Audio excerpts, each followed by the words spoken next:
चले भाई, नमस्कार दोस्तों। कैसे हैं आप सभी लोग।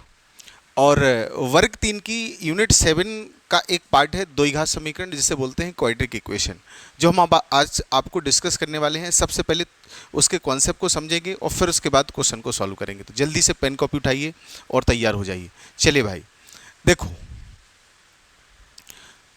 सबसे पहले आता है आपका क्वाड्रेटिक इक्वेशन में। क्वाड्रेटिक इक्वेशन आखिर होती क्या है, उसकी फॉर्म क्या होती है जनरल, उस जनरल फॉर्म को लिख के दिखाओ पहले सभी लोग।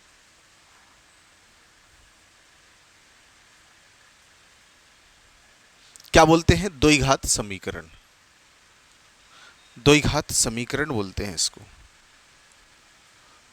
बहुत ही इंपॉर्टेंट टॉपिक है द्विघात समीकरण।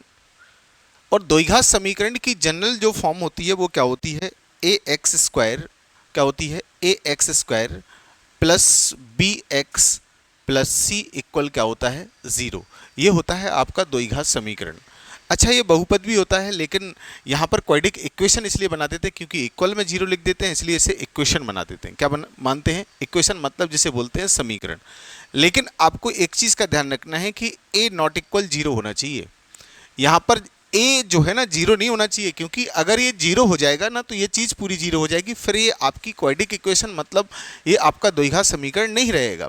समझ गए कि नहीं समझ गए? अच्छा, अब यहां पर एक एक कॉन्सेप्ट को समझना है, उसमें क्या क्या चीजें हैं। देखो भाई, सबसे पहले अगर आपने पढ़ा होगा श्रीधराचार्य फॉर्मूला, पढ़ा है कि नहीं? एक्स की वैल्यू अगर इस क्वाड्रेटिक इक्वेशन में जो एक्स दिया है, अच्छा, इस पर एक्स पर पावर 2 है, तो इसके दो मान निकलेंगे। कितने मान निकलेंगे? दो मान निकलेंगे।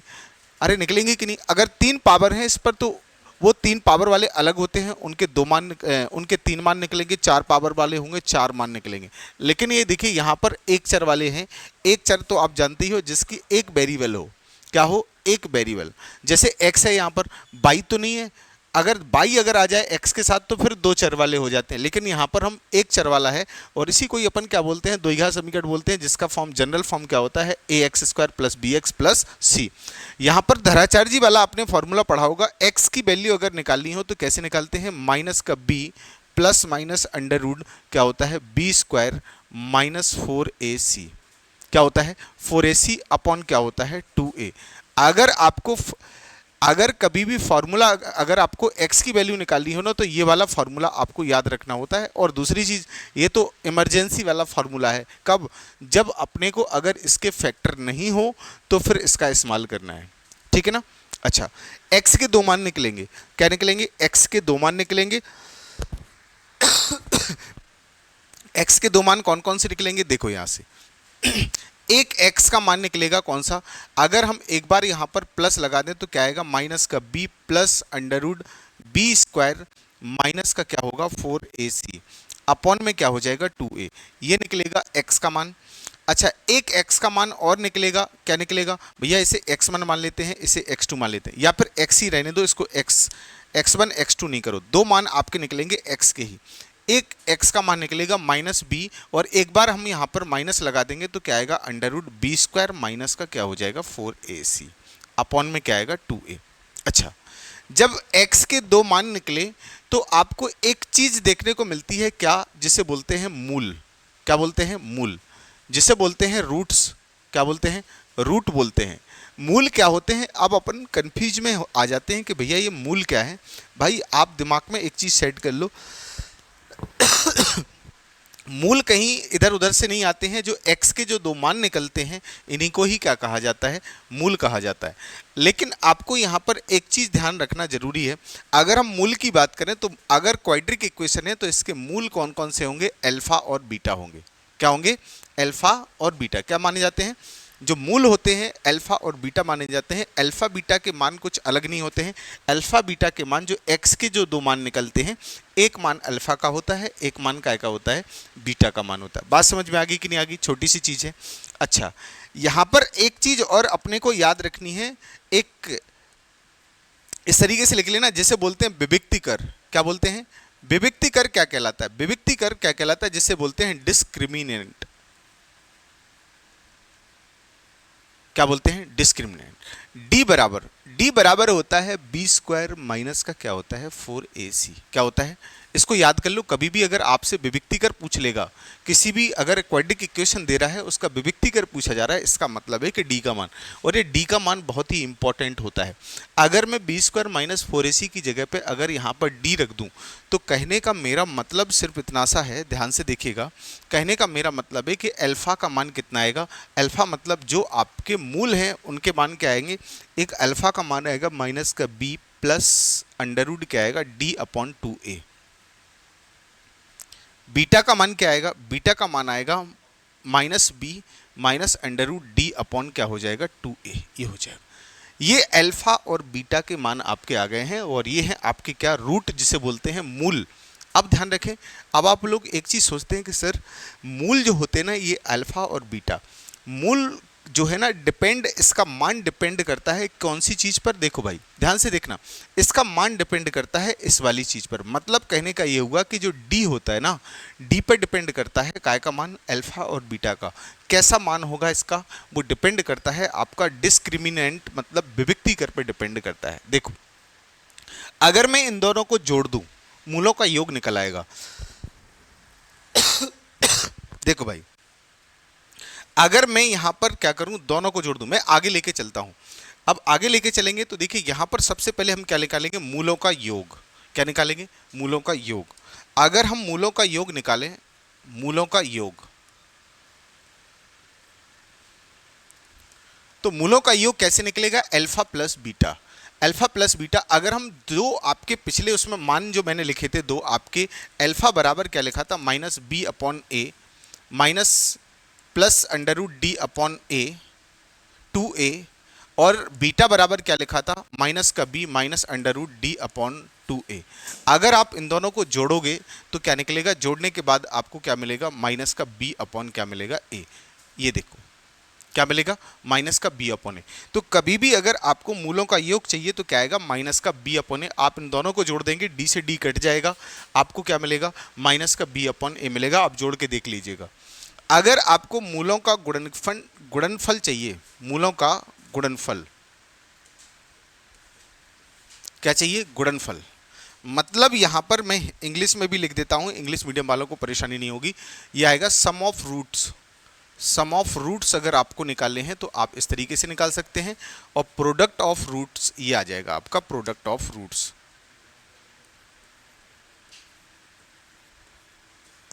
प्रोडक्ट ऑफ रूट्स, अगर प्रोडक्ट ऑफ रूट्स मतलब अल्फा इंटू बीटा चाहिए तो ये क्या होता है, अगर हम दोनों का मल्टीप्लाई कर दें, क्या कर दें, दोनों का मल्टीप्लाई, तो क्या आ जाएगा आपका c अपॉन ए आएगा।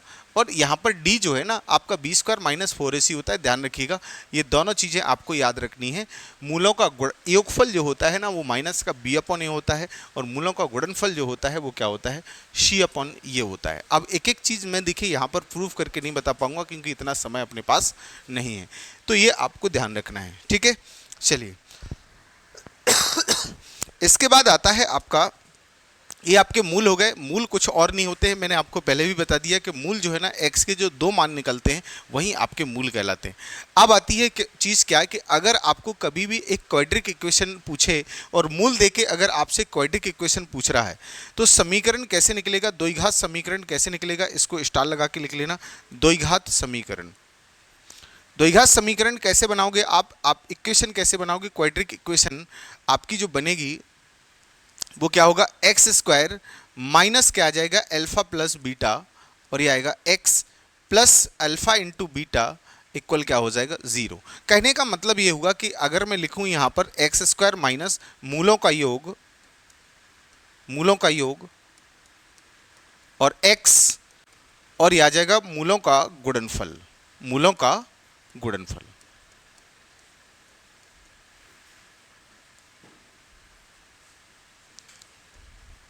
अगर आपको कभी भी इक्वेशन पूछे और अगर आपको मूल दे दे, या तो मूलों का देखिए गुणन योगफल देगा, गुणनफल देगा, या फिर अपने को मूल देगा, अल्फा और बीटा की वैल्यू देगा, हम यहाँ पे पुट कर देंगे, मुझे क्वाड्रिक इक्वेशन मिल जाएगी। समझ गए कि नहीं समझ गए, एक छोटी सी चीज़ थी जो आपको समझनी थी। अब जो इंपॉर्टेंट चीज़ है वो आपको ध्यान रखना है। मैंने आपसे क्या कहा कि अल्फा और बीटा के मान जो है ना काय पे डिपेंड करते हैं, इस डी पे डिपेंड करते हैं। डी को क्या बोलते हैं, विविक्तिकर, जिसे बोलते हैं डिस्क्रिमिनेंट। समझ गए ना, इन दोनों पे डिपेंड करते हैं। अब कैसे होगी इनकी प्रकृति वो आप समझ लीजिए जल्दी से। देखो यहाँ पे सॉरी, देखिए अब आते हैं हम मूलों की प्रकृति पर। मूलों की प्रकृति जिसे बोलते हैं नेचर ऑफ रूट्स। क्या बोलते हैं? Nature of roots. जो रूट्स है ना, ये आपके काय पे डिपेंड करते हैं? ये डिपेंड करते हैं डी बराबर क्या होता है, माइनस बी स्क्वायर माइनस क्या होता है, 4ac। क्या होता है? 4ac। अब ये जो डी है ना, ये डी, अब डी अगर आपका जैसा होगा, आपके रूट्स भी आपके वैसे ही होंगे। ये आपको यहां से चेक करने वाली कंडीशन है। देखो अगर आपके रूट्स डी का मान, सबसे पहले अगर देखा जाए तो डी जो है ना, डी पहली चीज यहां पे लिख लो। पहली चीज क्या है? डी जो है ना, अगर आपका ग्रेटर देन इक्वल है जीरो के, क्या है? ग्रेटर देन इक्वल, मतलब डी का मान जीरो से बड़ा है, ठीक है, या फिर बराबर है। दोनों में से दो कंडीशन बन सकती हैं, ठीक है। अगर डी का मान अगर जीरो से बराबर है, सबसे पहले इसमें क्या आएगी? सबसे पहली चीज मैं यहां पर ले लेता हूं, डी बड़ा है किससे? डी का मान है जीरो से बड़ा। दूसरी चीज, डी का मान है जीरो से, दूसरी चीज है डी का मान जो है ना, जीरो से कैसा है? बराबर। देखो दो चीज, दो कंडीशन बन गई। अब यहां पर अगर डी का मान अगर जीरो से कैसा हो जाए? बड़ा। जैसे यहां पर मैं अल्फा की वैल्यू लिख रहा हूं, क्या लिखा? माइनस का बी प्लस अंडर रूट, ये आ जाएगा डी, ये हो जाएगा। समझ गए कि नहीं समझ गए? अपॉन क्या होता है? 2a। अगर ये मान जीरो से बड़ा है, कैसा है? जीरो से बड़ा। अब यहां पे दो कंडीशन बनेंगी। अच्छा, जीरो से बड़ा होने का मतलब ये हुआ कि दो स्थिति बनेगी इसमें कि अगर मान हो सकता परफेक्ट स्क्वायर हो सकता परफेक्ट स्क्वायर नहीं हो। परफेक्ट स्क्वायर का मतलब पूर्ण वर्ग। जैसे अगर डी का मान ऐसा आ गया, जीरो से तो बड़ा है, मतलब कुछ भी आ गया, जैसे मान लीजिए 25 आ गया, या फिर मान लीजिए 24 आ गया, तो आप मुझे एक बात बताइए, 25 अगर आ जाएगा तो कोई दिक्कत नहीं है, रूट से बाहर आ जाएगा। लेकिन अगर 24 आएगा तो ये रूट से बाहर नहीं आएगा, ये आ जाएगा आपका 2 रूट 24, 2 रूट 6 आएगा। तो कहने का मेरा मतलब ये हुआ कि दोनों में कंडीशन चेंज हो जाएगी, अपने आप ही हो जाएगी कि नहीं हो जाएगी? अब देखो यहाँ पे ध्यान से देखना, एक एक चीज को समझते जाइएगा। अगर डी का मान जीरो से बड़ा है तो यहां दो कंडीशन बनेगी। सबसे पहली कंडीशन क्या बनेगी? डी का मान एक पूर्ण वर्ग हो।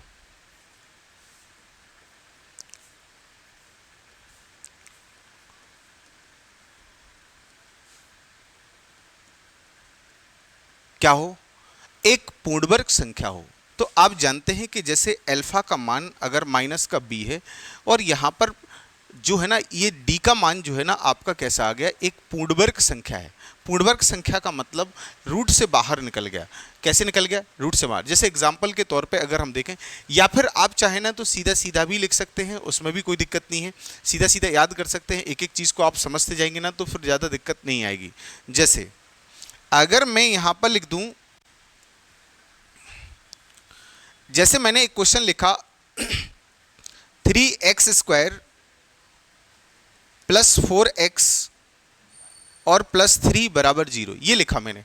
अगर मैं डी बराबर निकालूं, मतलब b² माइनस 4ac निकालूं, तो क्या निकलेगा भाई? देखिए 4 × 12, यहाँ तब 4 × 12 और ये कितना हो जाएगा? 9, 9 × 36 से ज़्यादा हो जाएगा। एक मिनट, इस क्वाड्रेटिक इक्वेशन को दूसरा द्वारा से चेंज कर लो,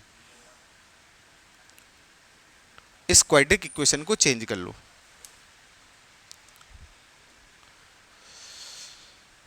यहां ऐसा कर लो,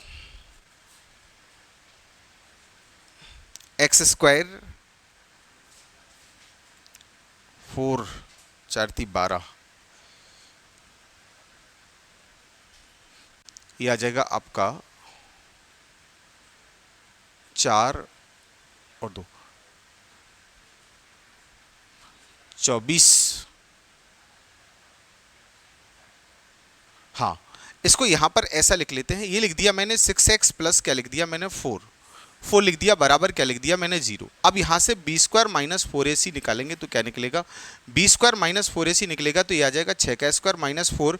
ए की जगह पे कुछ नहीं लिखा है तो 1 लिखा है, सी की जगह पे क्या लिखा है 4 लिखा है, बराबर क्या आएगा 0।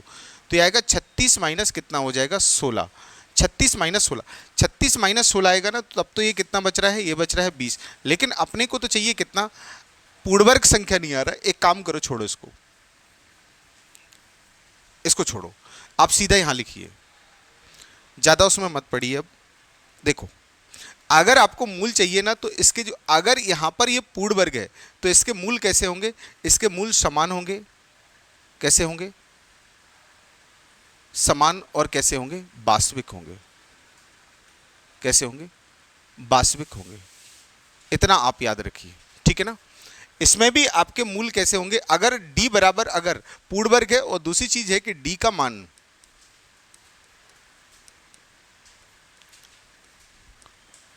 पूर्ण वर्ग नहीं है। अगर d का मान कैसा नहीं है, पूर्ण वर्ग नहीं है। अगर d का मान पूर्ण वर्ग नहीं है ना, तो आप एक बात का ध्यान रखें कि d यहां से निकलेगा ही नहीं बाहर। जब पूर्ण वर्ग नहीं है ना, तो आप एक चीज देखिए, यहां पर अंडर रूट में वैल्यू आएगी कि नहीं आएगी। जब अंडर रूट में वैल्यू आएगी, यहां पर एक काम और कर लेना, यहां पर आसमान लिख लेना, आसमान और वास्तविक होंगे। अच्छा, यहां पर आपके जो मूल होंगे, मूल आपके कैसे होंगे, आप सीधे सीधे लिखते जाइए क्योंकि उसमें ज़्यादा टाइम लग जाएगा निकालने में। तो मूल आपके कैसे होंगे, आसमान होंगे, और कैसे होंगे, अपरिमेय लिख लेना, सीधी सी बात है। कैसे होंगे, अपरिमेय होंगे, और इसमें आप परिमेय भी लिख सकते हैं, ठीक है ना। अलग अलग तरीके से पूछा जाता है, कभी कभी वास्तविक और परिमेय इस तरीके से पूछता है, कभी कभी आसमान और वास्तविक भी पूछेगा, अलग अलग आ सकते हैं। लेकिन यहाँ पर जब रूट से बाहर ही निकलेगी तो क्या होंगे, अपरिमेय होंगे, और कैसे होंगे, असमान होंगे। कैसे होंगे, आसमान होंगे। तो ये दो कंडीशन आपने को याद रखनी है, सीधी सीधी याद रखो, ज्यादा परेशान नहीं हो। अब देखो, अब यहां आइए, इसको समझते हैं। अगर d का मान अगर 0 हो जाए, तो आप इतनी बात आप बहुत अच्छे से जानते हैं कि d का मान 0 हो गया। अगर d का मान 0 हो जाए तो सीधी सीधी यही वैल्यू निकलेगी। तो मूल कैसे होंगे, मूल आपके जो है ना, आपके समान भी होंगे, समान भी हो सकते हैं, और कैसे हो सकते हैं, वास्तविक। कैसे होंगे, वास्तविक होंगे। समझ गए कि नहीं समझ गए, कैसे होंगे, वास्तविक होंगे। लेकिन अब तीसरी जो कंडीशन क्या आती है कि अगर d का मान 0 से कैसा हो गया, 0 से कैसा हो गया, छोटा हो गया। d का मान 0 से छोटा हो गया। अब आप, इसका मतलब क्या होता है, इसका मतलब होता है कि d का मान 0 से छोटा होने का मतलब, अगर कोई भी वैल्यू 0 से कैसी है, छोटी, इसका मतलब है कि नेगेटिव में है, नेगेटिव में है। और आप जानते हैं कि अगर नेगेटिव में कोई भी अंडर रूट में वैल्यू आती है, जैसे 1 भी आ गया, या अंडर रूट 2 आ गया, या अंडर रूट 2 आ गया, या अंडर रूट 3 आ गया, या कुछ भी आ गया, तो ये जो वैल्यू है ना, अगर अंडर रूट, अगर ये वैल्यू अगर आपकी माइनस में आ गई है अंडर रूट के अंदर, तो फिर वो नंबर कहलाते हैं इमेजनरी नंबर। कैसे कहलाते हैं, इमेजनरी नंबर। मतलब कहने का ये होगा कि आपके जो मूल हैं, मूलों की जो प्रकृति होगी वो कैसी होगी, काल्पनिक होगी। कैसी होगी, काल्पनिक। ये छोटी छोटी चीजें थी जो मैंने आपको यहाँ पे बता दी। समझ आ गई कि नहीं चीज यहाँ तक। तो ये मूलों की प्रकृति अपने को याद रखनी है। अगर d का मान पूर्ण वर्ग है, अगर 0 से बड़ा है, तो फिर मूल आपके कैसे होंगे, आपके अगर पूर्ण वर्ग नहीं है तो फिर अपरिमेय होंगे और असमान होंगे। अगर d बराबर, अगर 0 के बराबर है ना, तो मूल वास्तविक और समान होंगे। d छोटा है तो आपके जो मूल है ना, वो कैसे होंगे, काल्पनिक होंगे। ये छोटी छोटी चीजें थी जो अपने को ध्यान रखनी थी। ओके, ये मूलों की प्रकृति हो गई है। चलिए अब बढ़ते हैं थोड़ा सा आगे की तरफ, और यहाँ पर आपको लाइन से मैंने ये सारी चीज़ें बता दी। कुछ स्पेशल केस हैं, स्पेशल केस को और लिख लीजिए। देखो ध्यान से,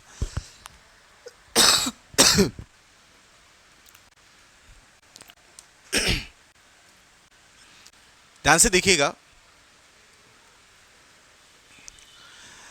आपकी क्वाड्रेटिक इक्वेशन है ax square plus b x plus c बराबर 0। ये आपकी क्वाड्रेटिक इक्वेशन है। इसके मूल अगर आपके कैसे हैं, मूल सीधा सीधा पूछता है, मूल अगर कैसे हो, मूल एक दूसरे के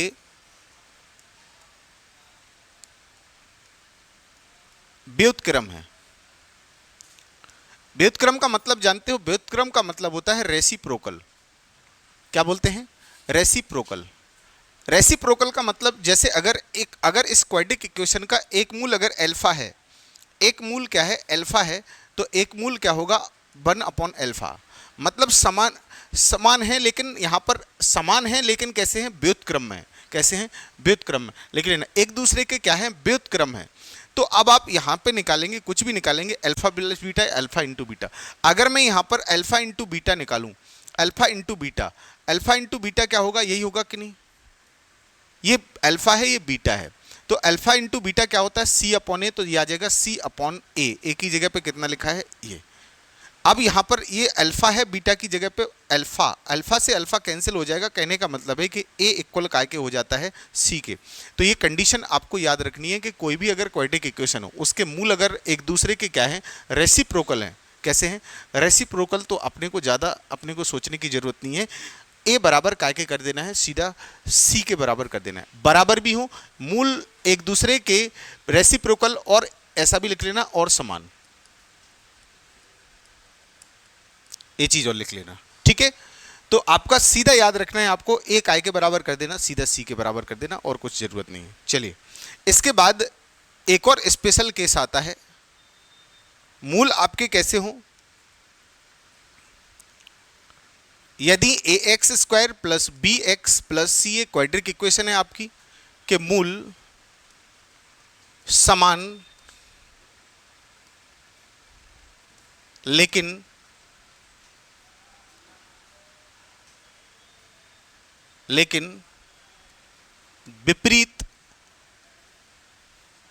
विपरीत चिन्ह वाले हो,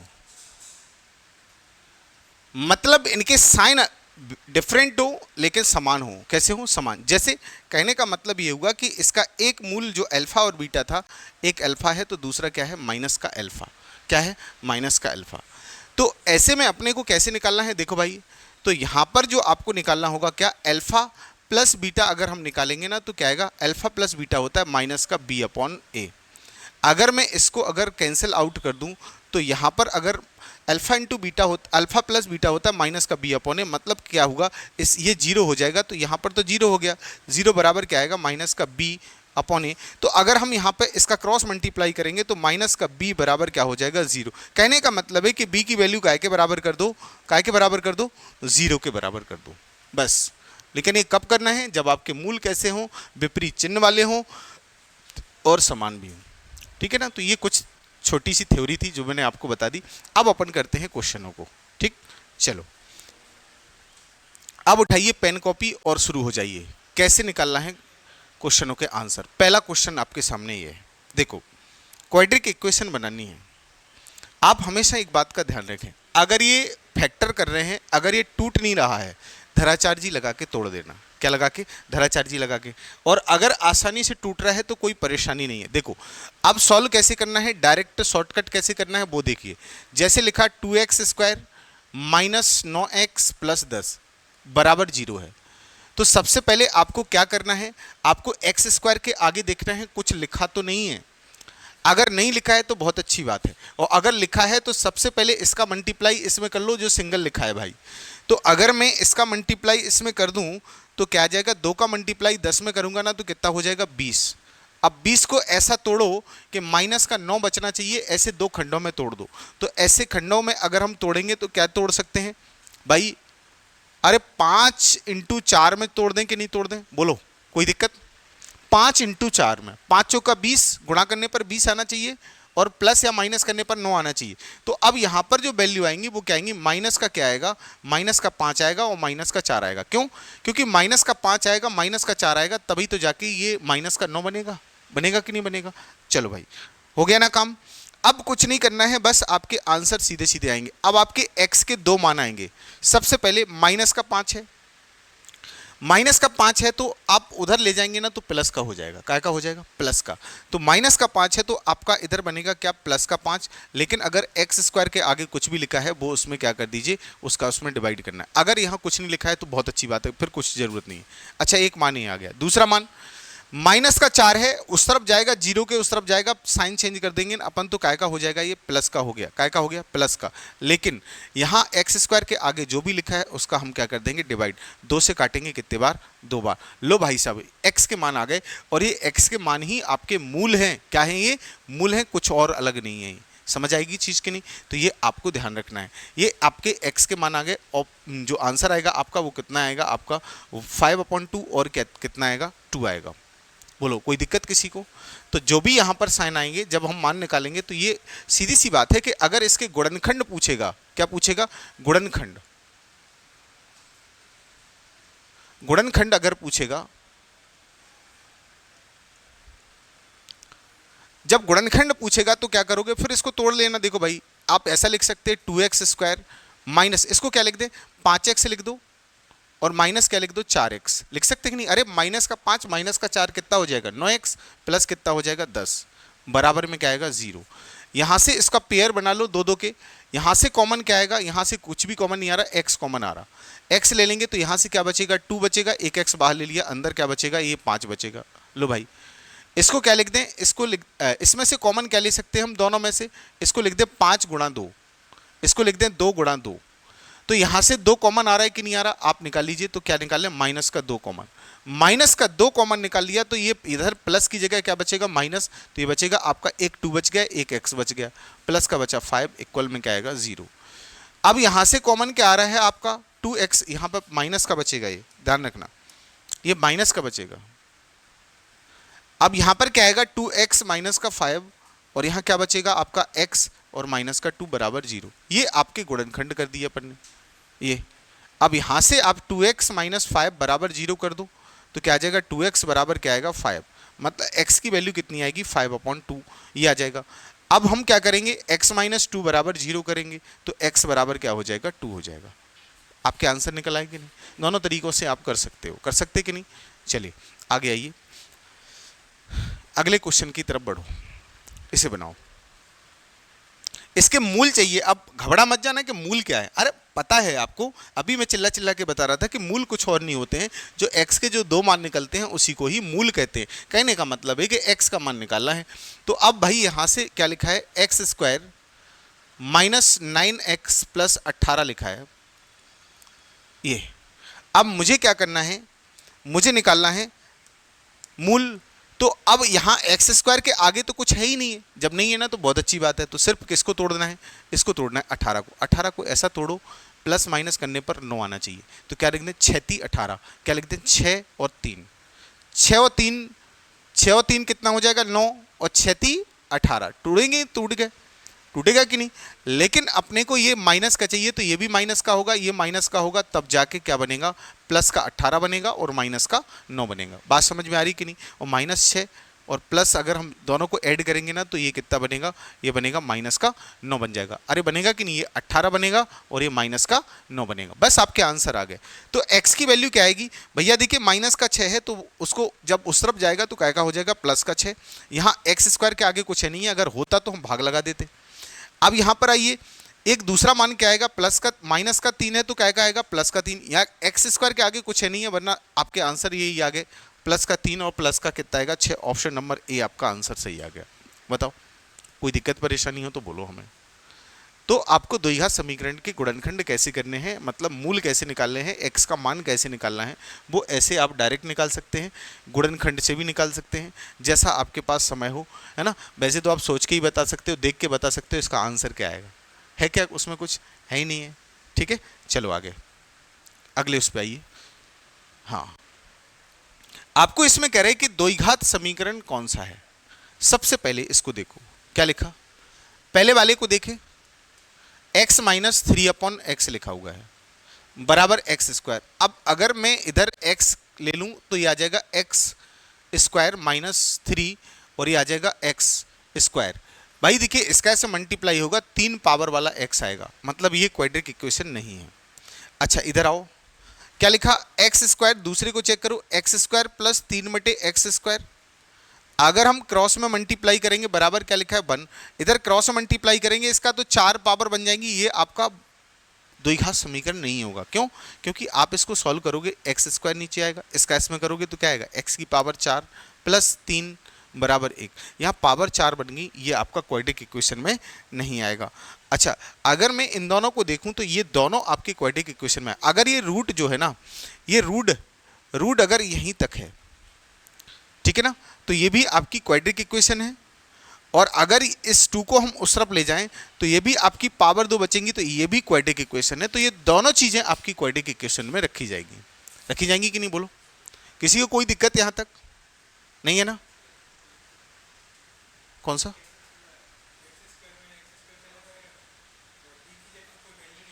इधर इसमें क्यों? अरे भाई एक बात बताओ, जैसे ये हो गया, इसको हम इस तरफ ले आए तो क्या बचेगा? X square.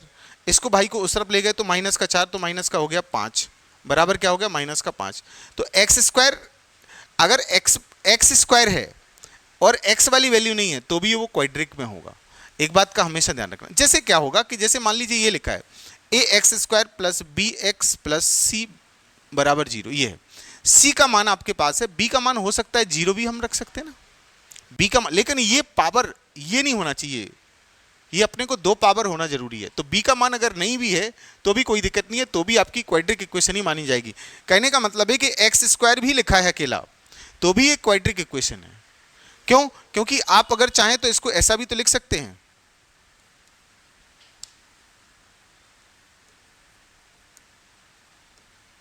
ऐसा लिख सकते कि नहीं लिख सकते? बराबर में 0, बात तो एक ही है, समझ गए? पावर 2 होनी चाहिए आपको, बस ये ध्यान रखना है। ये क्वाड्रिक इक्वेशन है आपकी, ठीक। चलिए आगे, इधर आपको विविक्ति कर निकालना है। विविक्ति कर आपको पता है कैसे निकालते थे? विविक्ति कर का मतलब क्या होता है? डी बराबर क्या होता है? बी स्क्वायर माइनस 4ac निकालना है। तो यहां पर अगर हम कंपैरिजन करेंगे a x square plus b x plus c बराबर 0 से, तो ए की वैल्यू 2 आ जाएगी, बी की वैल्यू माइनस का 3 आएगी और सी की वैल्यू आपकी माइनस का 12 आएगी। यही आएगी कि नहीं अगर कंपैरिजन किया जाए तो यहां पर बी की जगह पे हम क्या रख देंगे? माइनस का 3 स्क्वायर लगा दो, माइनस 4। ए की जगह पे हम क्या रख देंगे? 2 रख देंगे और सी की जगह पे माइनस का 12 रख देंगे। तो ये कितना आएगा आपका? 9, माइनस का स्क्वायर करेंगे प्लस हो जाएगा, माइनस माइनस क्या हो जाएगा? प्लस।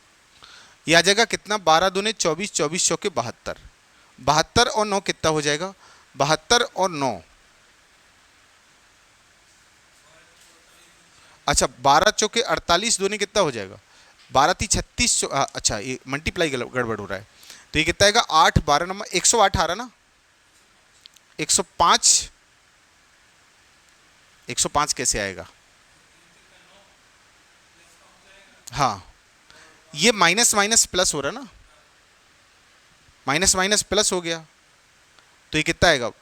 12 8 96, 96 आ रहा है। तो ये आ रहा है 105। 105 आपका आंसर होगा, ऑप्शन नंबर सी आपका सही होगा। ओके, चलो बहुत बढ़िया।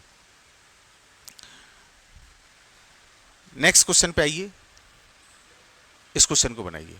अभी मैंने आपको एक चीज ये बताई थी, क्या बताई थी मैंने? अगर मूल समान है अगर आपके, तो क्या होगा? A x square plus b x, b दिया नहीं है उसकी जगह पे एक्स दिया है, बी, ये कह रहे हैं कि मूल समान है। अच्छा, अब भी मैंने आपसे बोला था कि मूल जब समान होते हैं ना तो डी बराबर क्या होता है? 0। मूल समान कब होते हैं?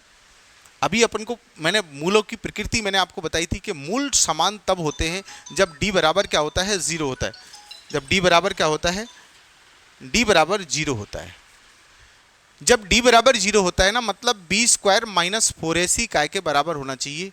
0 के बराबर होना चाहिए, ठीक है। तो अगर हम यहाँ पर रखें तो ए की वैल्यू आपको ए लिखी है, बी की वैल्यू यहाँ पर कुछ नहीं है ना, तो बी की वैल्यू 1 है और सी की वैल्यू यहाँ पर बी लिखी हुई है, उल्टा पुल्टा समीकरण लिखा हुआ है। तो बी की जगह पे हम कितना रख दें? बी की जगह पे रख देते हैं हम 1, 1 का स्क्वायर माइनस 4, ए की जगह ए है, सी की जगह बी है, बराबर क्या आएगा? 0। तो यहाँ पर क्या आएगा? 4ab, 4ab और ये उस तरफ ले जाएंगे तो बराबर काय के हो जाएगा? 1 के। तो 4ab जो है ना काय के बराबर हो जाएगा? 1 के। लेकिन अपने से क्या कह रहा है कि इनमें से कौन सा सही होगा? और बी स्क्वायर माइनस 4ac, लेकिन मुझे ऐसा लगता है कि मूल अगर समान है इसके तो बी स्क्वायर माइनस 4ac बराबर 0 होना चाहिए। तो बी की जगह पे 1 ही तो रखा,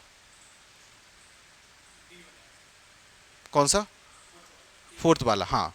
तो आप इसे क्या लिख सकते हैं, इसको चेंज कर लो अकॉर्डिंग टू ऑप्शन। तो ये आ जाएगा ए बी की वैल्यू जो आएगी आपकी 1/4 आएगी। ए बी बराबर क्या आएगा 1/4, ऑप्शन नंबर डी आपका सही हो जाएगा, ऑप्शन नंबर 4 सही हो जाएगा। ओके, समझ आया ना यहाँ तक? चलिए, अब मूलों की प्रकृति अगर आपको नहीं समझ में आई होती वहां पे तो फिर यहाँ दिक्कत हो जाती। चलो देखो, मूलों का गुणनफल पूछ रहा है। क्या पूछ रहा है? मूलों का गुणनफल। इक्वेशन को उसने उल्टा लिख दिया, घबराने की जरूरत नहीं है। आपको मूलों का क्या चाहिए? गुणनफल। तो मूलों का गुणनफल चाहिए तो क्या आएगा, ये होता है C/A। क्या होता है? C/A। अच्छा, ये एक A बराबर इसमें क्या आएगा 6, B बराबर क्या आएगा -7 और C बराबर कितना आएगा 3। अब चाहे कहीं भी लिख दो, ऐसे लिख दो चाहे ऐसे लिख दो, उसमें कोई फर्क नहीं पड़ता। आप इसको चाहें तो ऐसा भी लिख दें 6x² -7x और प्लस कितना आएगा 3 बराबर 0। तो A बराबर यहाँ पर 6 आ गया, B बराबर -7 आ गया और C बराबर कितना आएगा 3 आ गया। लो भाई, यहाँ पर C का मान कितना है 3 है और A का मान कितना है 6 है। तो यहाँ से आपका मान निकलेगा 1/2। 3 से एक बार और 3 से 2 बार, 1/2 मतलब दूसरा ऑप्शन आपका सही होगा। बताओ, कोई दिक्कत नहीं है ना? चलिए आगे आइए, अगले क्वेश्चन पर इसको बनाइए। अभी मैंने आपसे क्या बोला था कि मूल अगर आपके बराबर हो, बोला था कि नहीं बोला था? मूल कैसे हैं? बराबर। मूल अगर बराबर है तो k का मान पूछ रहा है। अगर मूल बराबर है ना तो आप समझ लीजिए इस चीज को, मूल बराबर है तो d बराबर काय के होगा? 0 के होगा। d का मतलब क्या होता है? b² - 4ac बराबर काय के होगा? 0 के बराबर होगा। ये आपको मैं अभी बता चुका हूं कि नहीं? अच्छा, इसको अगर हम कंपैरिजन करेंगे ax² + bx + c बराबर 0 से, तो कितना आएगा? a का मान कितना आएगा 2, b का मान कितना आएगा -8 और c का मान कितना आएगा k। यही आएगा कि नहीं आएगा? बताओ, c का मान कितना आएगा? k आएगा। अब यहाँ पर क्या है? ये b का मान रखिए, यहाँ पर कितना आएगा भैया? b का मान रखो, कितना रखा है? b का मान रखेंगे हम कितना? -8 का स्क्वायर, -4 a की जगह पे 2 रखेंगे, c की जगह पे हम k रख देंगे, बराबर काय के आएगा? 0 के। ये कितना आएगा? 64 और ये कितना आएगा? 8 के बराबर कितना आएगा? 0। इसको भाई को उसरफ पकड़ो, ये माइनस का उसरफ जाएगा तो प्लस का हो जाएगा। ये कितना आएगा? 8 के बराबर कितना आएगा? 64। 8 से काट दो कितने बार? 8 बार। k का मान कितना आएगा? 8 आएगा। ये आ जाएगा ऑप्शन नंबर 4 आपका सही हो जाएगा। बताओ, किसी को कोई दिक्कत नहीं है ना भाई? तो प्रॉपर समझते जा रहे हो कि नहीं? बोलो, कोई दिक्कत? चलिए आगे आगे बढ़िए अगले क्वेश्चन की तरफ। ये आ गया, देखो बहुत ही बेहतरीन सा क्वेश्चन है, बनाओ इसको। क्या कह रहा है?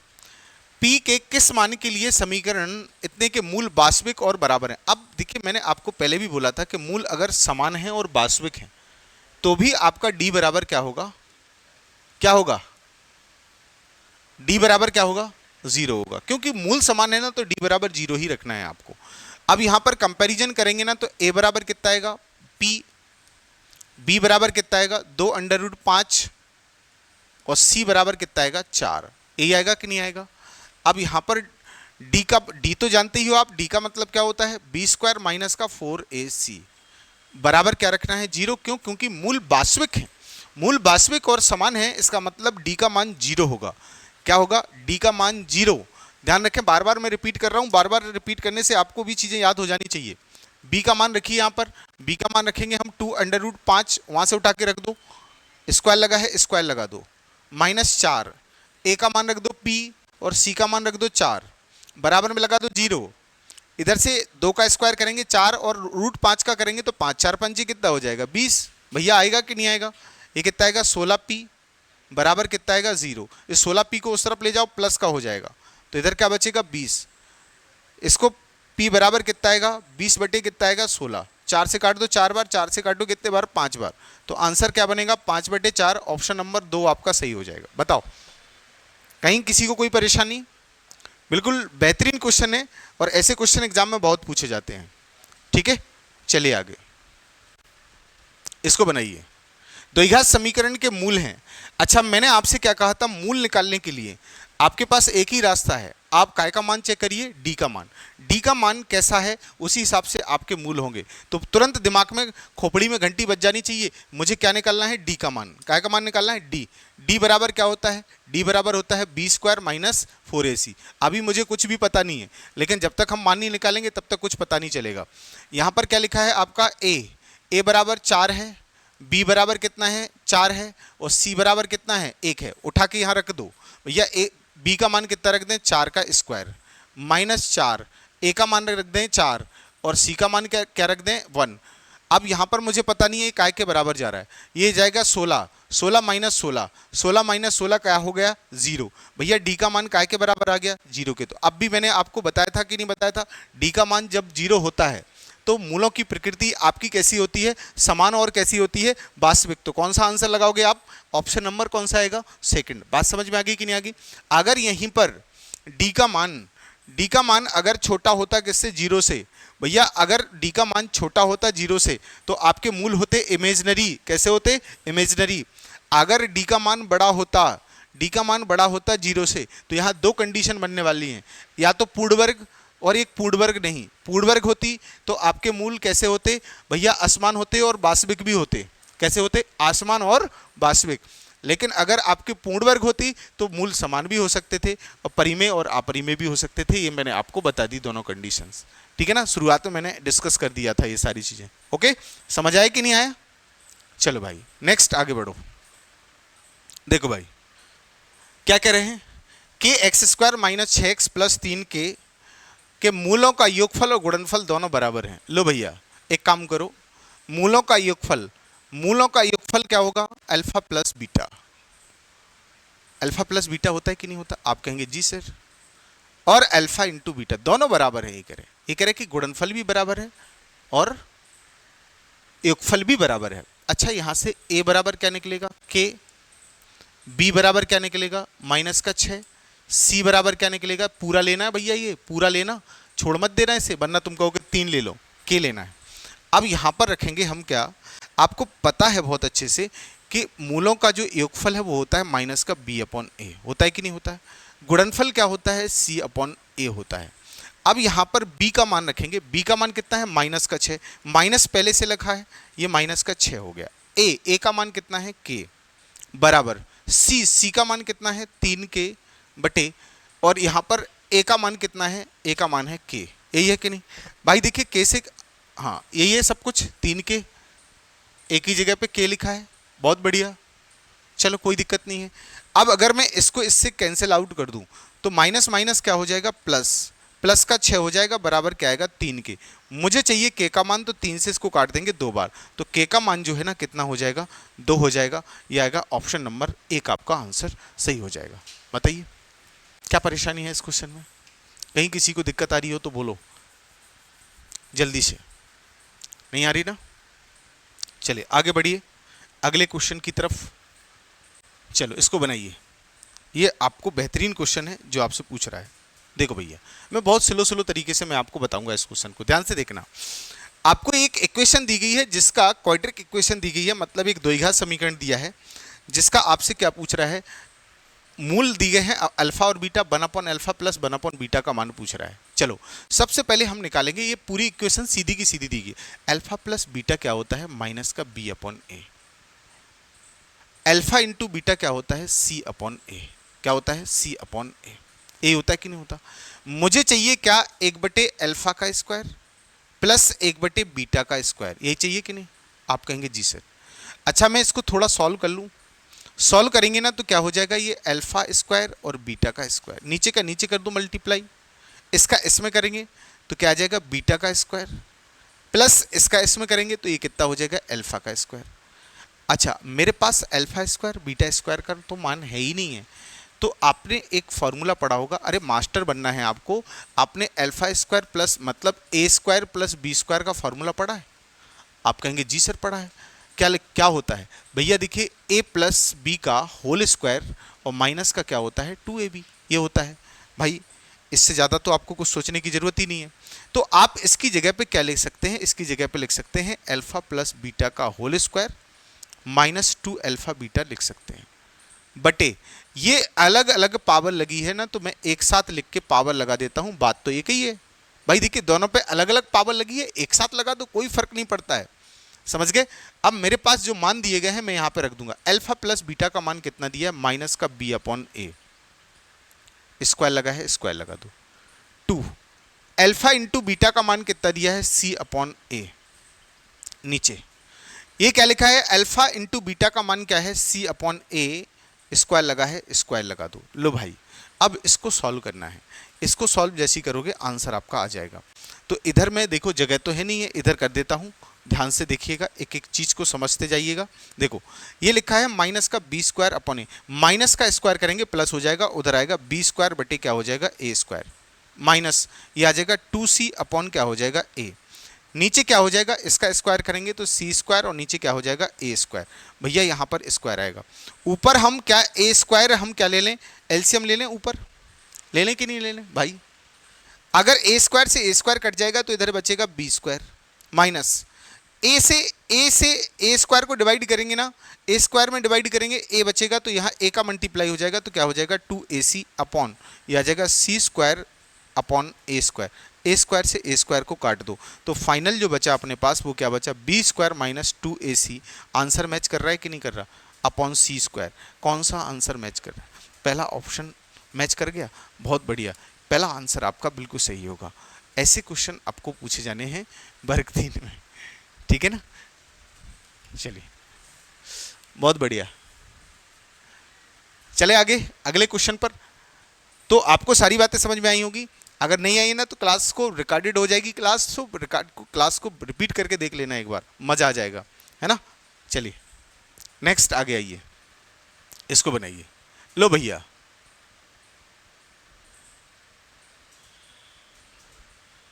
इसमें मिस प्रिंट हो गया है क्वेश्चन, इसको स्किप कर दो, चलो इस पे आ जाओ।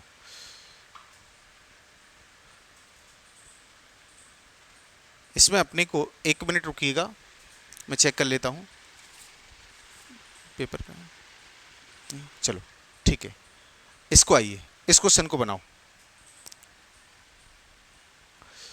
क्या लिखा, 3x square plus 8x plus 2 equal 0 के मूल अल्फा और बीटा हैं, तो alpha Q plus beta Q का मान क्या होगा। देखो भाई ध्यान से देखना, यदि 3x square plus 8x plus 2 बराबर 0 के मूल अल्फा और बीटा है, तो alpha Q plus beta Q का मान क्या होगा। Alpha Q plus beta Q का मान क्या होगा, ये अपने को चाहिए। ध्यान से देखो भाई, आपके पास अल्फा प्लस बीटा का मान निकल आएगा कि नहीं निकल आएगा, क्या होता है माइनस का बी अपॉन ए। अल्फा इंटू बीटा क्या होता है, सी अपॉन ए। लेकिन यहां से ए बराबर अगर निकालेंगे तो 3 आएगा, बी बराबर 8 आएगा, और सी बराबर कितना आएगा, 2 आएगा। यही आएगा कि नहीं आएगा, बोलो। मुझे चाहिए काय का मान, alpha Q plus beta Q. तो आपको क्या ए क्यू प्लस बी क्यू का फॉर्मूला पता है, कब, जब आपके पास ए प्लस बी दिया हो, जब आपके पास ए बी दिया हो। देखो क्या होता है, alpha Q plus beta Q मतलब ए क्यू प्लस बी क्यू का फॉर्मूला होता है ए प्लस बी का क्यू, मैं यहीं पे लिख देता हूं, अल्फा प्लस बीटा का क्यू माइनस 3 अल्फा बीटा, और ये होता है अल्फा प्लस बीटा, ये होता है। मेरे पास दोनों मान है जो हमें चाहिए हैं। ये फार्मूला याद नहीं होगा ना तो भैया देखिए गड़बड़ है मामला, फार्मूला तो याद आपको करना पड़ेगा, ठीक है। बी का मान कितना है 8, माइनस पहले से लगा है 8 बटे ए का मान कितना है 3। सी कितना है 2, ए का मान कितना है 3, ये आ जाएगा। भैया इनके मान उठा के यहाँ पे रख दो, अल्फा प्लस बीटा माइनस का 8 बटे कितना आएगा 3 का cube, minus 3 alpha into beta कितना है 2/3, अल्फा प्लस बीटा कितना है आपका माइनस का 8 बटे कितना है 3 है। लो भैया 3 से 3 को निपटा दो पहले। अब यहाँ पर कितना आएगा 8 का क्यू करेंगे ना तो कितना आएगा माइनस, ये तो पहले तो माइनस आएगा क्योंकि माइनस का क्यू करोगे माइनस आएगा, ये आएगा 512 बटे कितना आएगा 27, माइनस ये कितना आएगा माइनस माइनस क्या हो जाएगा प्लस, 8 दूने कितना हो जाएगा 16/3, ये हो जाएगा। लो भैया अब इसको सॉल्व कर लो, सॉल्व करना आता है कि नहीं, अरे भाई भिन्न तो सॉल्व करना आता होगा, मास्टर बनने पड़े हो भाई, मास्टर बनना है ना तो भिन्न करना तो नहीं, अगर भिन्न करना नहीं आएगा ना तो कैसे पढ़ाओगे बताओ हैं। चलिए देखो भाई, यहां पर हम एलसीएम कितना ले लें, लासा ले लें हम 27, कितना ले लें 27, 27 से 27 कट जाएगा माइनस का 512, 3 से काटेंगे इसको कितने बार 9 बार, 3 से काटेंगे इसको 9 बार, 9 3 27 होता है कि नहीं, अरे 3 नाम 27 होता है तो ये आएगा 16 नंबर कितना होता है 144। भाई देखिए दोनों को माइनस कर दो तो नेगेटिव का कितना आएगा 12 में से 8 ये जाएगा 8, ये आ रहा आंसर क्या 368, 368 ही आ रहा ना, माइनस का 368 बटे कितना आ रहा है 27, ये आ रहा है कि नहीं आ रहा, बोलो यही आ रहा ना 368 बटे 27, माइनस में आएगा क्योंकि देखिए बड़ी वाली वैल्यू किसकी है माइनस की है, समझ गए ना, ये 368 लिखा हुआ है, घबरा मत जाना क्या लिख दिया ये 368 लिखा हुआ है, बोलो कोई दिक्कत नहीं है ना। चलिए आगे बढ़िए, अगले क्वेश्चन की तरफ आइए, लो इसको बनाइए, क्या कह रहा है, द्विघात समीकरण के मूल दिए गए हैं तो द्विघात समीकरण बताओ। अच्छा समीकरण कैसे निकालते थे मैं एक बार फिर से लिख देता हूं, द्विघात समीकरण के लिए क्या लिखते हैं, x square minus alpha plus beta x और प्लस एल्फा इंटू बीटा बराबर क्या आएगा 0, ये होता है आपका जो इक्वेशन है द्विघात समीकरण का, वो ये होता है, याद रख लो इसको, समझ गए ना। अब आपको मूल दिए हैं, ये अल्फा का मान दिया है, ये बीटा का मान दिया है, दोनों को जोड़ दो, यहां पर